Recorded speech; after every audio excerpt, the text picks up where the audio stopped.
काही व्यक्ती या कुठेही असल्या तरीसुद्धा त्यांच्या वागण्यात बदल होत नाही. यासाठी एक गोष्ट सांगतो.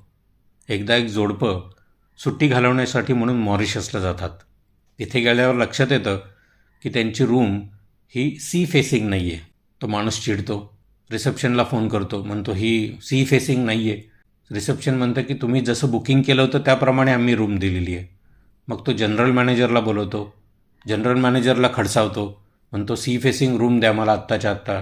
जनरल मॅनेजर म्हणतो की तुम्ही जी काही रूम सिलेक्ट केली होती ती आम्ही दिलेली आहे. तुम्ही जर सी फेसिंग मागितली असती तर आम्ही तुम्हाला ती दिली असती.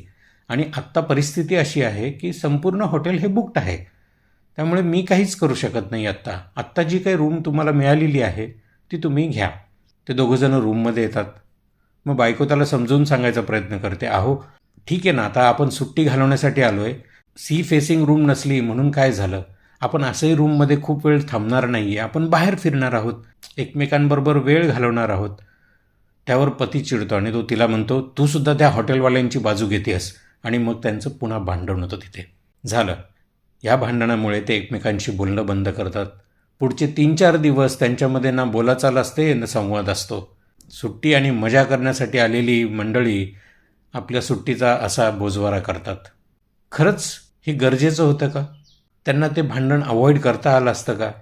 हो, करता आलं असतं ना. फक्त संयम बाळगायचा होता आणि तोच जमला नाही. ही अशी परिस्थिती बऱ्याच जणांची असते. बघा, पटतंय का?